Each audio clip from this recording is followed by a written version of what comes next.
program ilitengenezwa kwa ndani ya chumba hiki kinaitwa Tutunzane, ndani ya chumba hiki.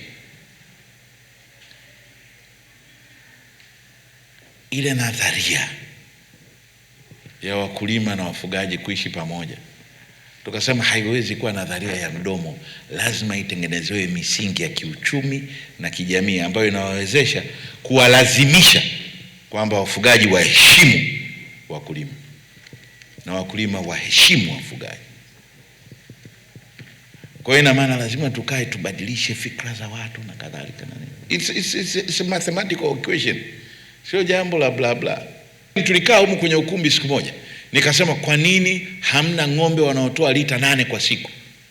Akasimama mama mmoja Kimasai hapa, akasema mimi ninatoa ng'ombe wa maziwa, ng'ombe wangu hawatoi hata lita 1 kwa siku. Unakuja na ng'ombe atoe hata lita 1 kwa siku? Kwa hiyo ina maana wewe ukitaka kuuza maziwa unafinya maziwa ya ndama. Matokeo yake ndama anakuwa kwa unyonge na wewe maziwa unapata hayakutoshi. In exchange una ng'ombe 8 hawakupi hata lita 4 za maziwa.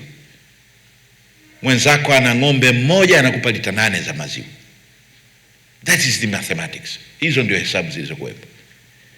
Kwa hiyo sisi wajibu wetu kama halmashauri ni kutangaza, kuziweka hizi fursa kwa watu mmoja, ili wale mtu mmoja wakitafsiriwa, mama mmoja mwenye ng'ombe 5 ambaye kila mmoja anatoa lita 8 tu,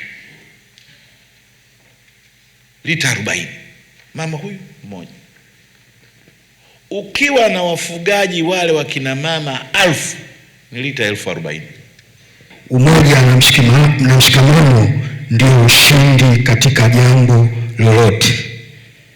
Mkuu wa mkoa mmemsikia yale yote ambayo ametuagiza.